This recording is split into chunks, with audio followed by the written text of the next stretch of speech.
అలాగే రామ్ చరణ్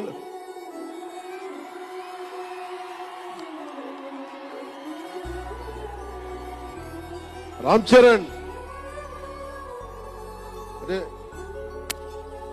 నేను రామ్ చరణ్ ఉన్నప్పుడు, నేను పుట్టినప్పుడు నేను ఇంటర్ ఇప్పుడు చదువుతున్నాను. ఇంటర్ చదువుతున్నప్పుడు నాకు అన్నయ్యకి అబ్బాయి పుట్టాడని చెప్తే ఇంట్లో నామకరణం చేశారు.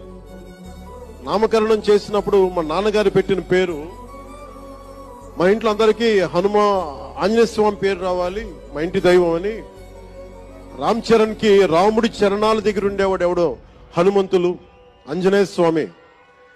నిత్యం బలం ఉండి కూడా వినయ విధేయతలతో ఉండే వ్యక్తి ఆంజనేయ స్వామి.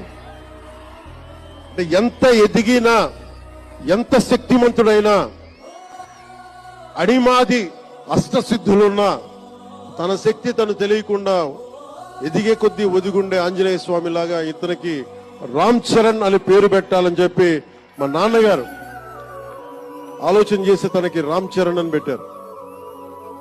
అలాగే రామ్ చరణ్ నాకు, ఎందుకంటే నాకు చిరంజీవి గారు అన్నయ్య కాదు,